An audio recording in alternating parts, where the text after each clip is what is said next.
Discuss ulit natin itong another password problem in still design involving compression members, specifically yung built-up column.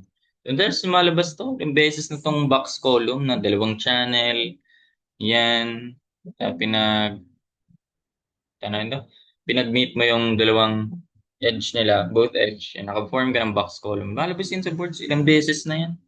Ito nga yung na-compile ko dyan, no? Ayun, no? Dami na. Ilang beses na yan. So, ayan. Hindi ko lang makita yung similar na tanong. Parang ilang beses na. So, password problem to in general. So, sige, so two channels are welded at the tip. Ayun o, welded at the tip of their flanges. Ayan. To form a box column. So, properties of each section, each channel, bawat area. And 5350, yan binigay. Yung depth, lagyan nga natin yan lahat. Makakailanganin lang natin. Ito yung depth. Siyempre, parehas lang naman yan ng depth, di ba? Depth, mahanapin na lang natin yan mamaya. Lagay lang natin yung letter. Yung symbol. Width ng flange. Sige, lagay natin. Width ng flange ay 100. Ito yun. Kahit isa lang ilagay natin. Goods na yan. Understood na yan. Width ng flange. Okay? Then, thickness ng flange. Yun. Meron pa pala. Kailanganin ba yun? Saan gagamitin yan? Parang hindi naman. Flange. Parang hindi nga. Ano to? Length ng column, okay. Modulus of elasticity. Thickness ng web, ito ata magagamit. Ito yan yung thickness ng web. Ito yung flange, di ba? Yung taas, baba. Web yung gitna. Yung stem, other term din dito, stem eh. Kaya ba to? Ayaw. Ganyan na lang, 10 mm. Thickness ng web. Lagay ko nga dito yung dito, 50. Lagyan ko na nga lang ng value. Width ng flange, 100 mm.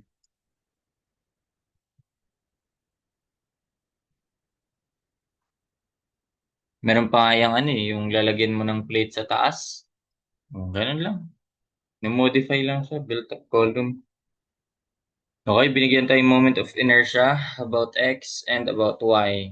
So, in centroidal X is, ito may binigay na 29 mm centroidal Y-axis from outer face of web. Outer face ng web, ito, papunta sa centroidal axis. So, ilan yung 29? Yan. Minsan kasi bibigay yung figure. So, be familiar na lang din. So, yan yun. Yung madalas ginagamit na X. Okay, so we're asked to solve critical slenderness ratio. Ano pa formula ng slenderness ratio?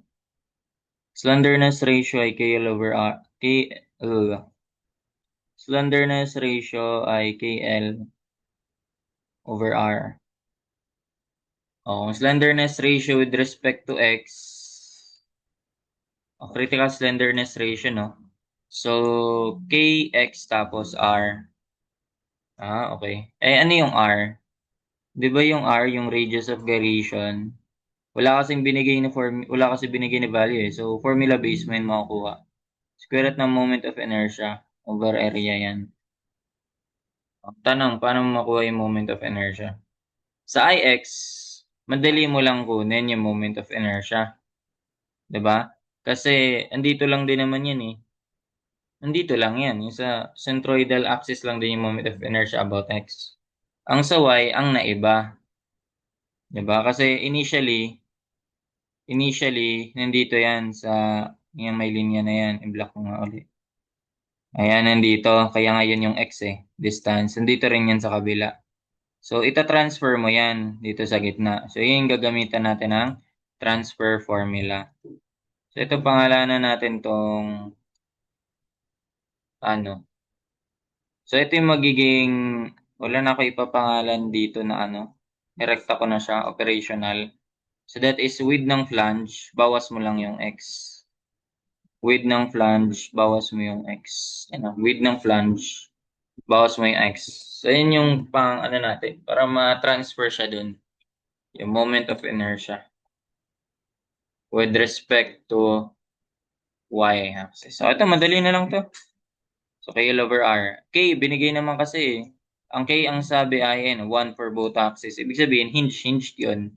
O, di naman siya strict sa K dito. Pero meron yung effective length factor, yung table para doon. So, separate video na lang yan.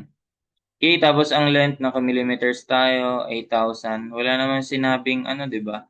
Na may lateral support yung ganitong axis. So kapag meron, edi mahati lang yan. So ganun, kapag nasa gitna yung lateral support or middle thirds, so ganun, analyze na lang paano siya. KL, 8,000 over R, square root ng I over A, di ba? Square root ng moment of inertia over area. Ang area laging 2A. Dalawa yan eh. Dalawang 2A. Lagay ko na yan 2A. Moment of inertia dito magkakatalo. Force X. Madali lang. Yun lang din yun. Pero dalawang ganun lang. No? Dalawang moment of inertia about X. Lagay ko na lang dito sa X yung ano, moment of inertia na. 52 times 10 to the 6. Tama? Tapos ang area ay 5,350. 5,350. O, ayun, 81. Nandito na yun eh. Ayun, 81 point something ah. O, yan yung slenderness ratio with respect to x or about x-axis. Ayan, SRX. So, bakit hindi yan yung critical? Yung malaki. Kaya alam natin. Slenderness ratio. Kasi sa formula, mamaya, may kita natin yan. Okay, so sunod natin yung sa I naman. Yung moment of inertia ang kailangan natin doon. KL pares pa rin. Ito yung K, ito yung length. Sa moment of inertia, magkakatalo. Sabi, moment of inertia with respect to y, di ba? So, sige, lagay ko naman yun sa y. Lagay ko naman sa y. Moment of inertia niyan. Yun yung nandito. Di ba? Yung dito lang yan. Plus, area pa yan eh. Di ba may formula tayo doon na yung transfer formula, nakalimutan. So, ang moment of inertia sa bagong neutral axis is simply moment of inertia, NA, ano ko na lang kaya? NA prime, bagong neutral axis. Isa neutral axis nung ano na yon, nung kino-consider mo kung about x or about y plus area times yung distance nun squared. Ito yung distance na pagta-transfer natin. Kasi dito siya galing, ita-transfer mo dito. Tsaka dito siya galing, ita-transfer mo dun. So, times 2 mo lang, bale. Diba? Ito times 2 mo lang. O, ganun. So, y, moment of inertia with respect to y, ita-times 2 ko nga pala, no? Times 2. So, moment of inertia with respect to y plus area times yung d squared. Lagay ko na lang yun sa d rin kasi di ko naman magagamit. Di rin pala magagamit. D is itong bf minus x. D squared. Tama? Dalawang moment of inertia with respect to y plus area times yung distance in between them. Ito. Yung axis nung original, yung isang section lang, yung panibago, which is nasa gitna na. D squared over 2a. Tama? Dalawang ganyan. Sige, calculate natin. Moment of inertia with respect to y, 5 times 10 to the 6. 5 times 10 to the 6. Tama? Okay. Then area yun pa rin, 5,350. Yung distance ay bf minus x. So that's 100. Make sure naka-millimeters ka dyan naman. 100 to. Minus mo sa 29 ba talaga yun? Okay, 29. So that's 71, no? Boom, 103.49. Ayan na. Moment of inertia, yun yung slenderness ratio about y-axis. And ayan naman yung mas mataas. Slenderness ratio about y. So, yun yung critical. So, yun yung mataas. Pero bakit? Kasi itong sunod, itong dalawa connected na yan eh. So, actual stress that will cause initial buckling. So, ano yun? Euler's buckling. Buckling stress lang yan. Then, determine the actual load that will cause initial buckling. Auto stress in kilopascals. Kilo ba? Omega to. Ang liit masyado kapag kilo eh. Then, actual load in kilonewtons. So, ganito lang yan. Dapat alam mo na lang yung formula, no? For Euler's buckling stress. Euler's buckling, Fe. is equal to pi squared times E, modulus of elasticity, over KL over R squared. Slenderness ratio ko na lang is na naka-critical. SR na naka-critical squared. O, bakit yung malaki yung ginagamit? Ayun, para, ayun, maliit yung stress. Kasi kapag nasa baba siya, di ba, nasa baba yung denominator. Pag malaki yung denominator, liliit yung buong fraction. Ganon. And also, ang ginagamit din natin sa KL over R ay, ayun, ang minimum. R minimum kung hindi binigay, di ba? Yung radius of gyration na minimum. Kung hinahanap pa. Kasi nga, kapag number, dinivide mo sa maliit, so malaki pa rin siya. Then malaki yung slenderness ratio. Then critical, kapag malaking slenderness ratio, kasi nga, di ba, nililimit lang natin yung slenderness ratio to 200 kapag compression. Kapag tension, wala. Pero may parang, na sila, may sanet na sila. Wala talaga. Pero sa EISC, may sanet na 300 dun eh. Yun lang.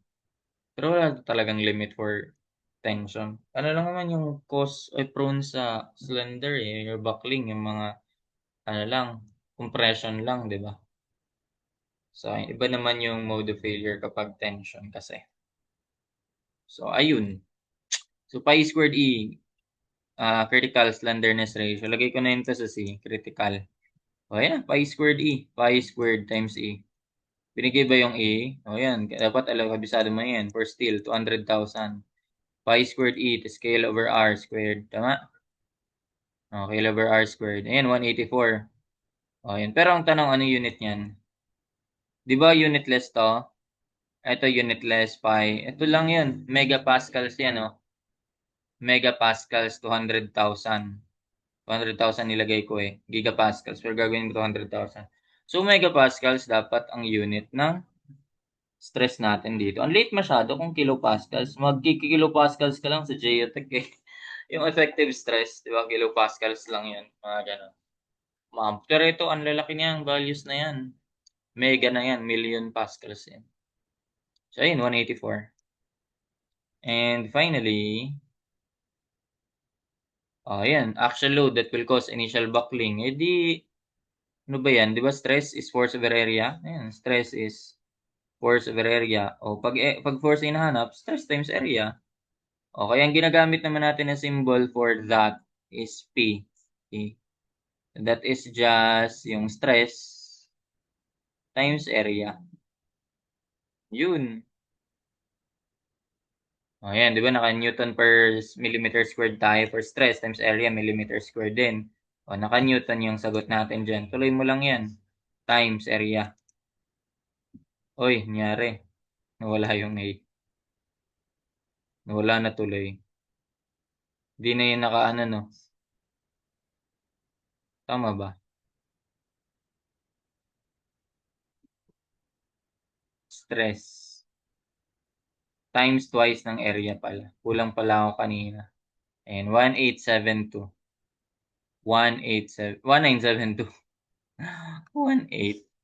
Ayun. So that's it for this problem. Ganyan lang, isolve yan. If you learned something, thank you.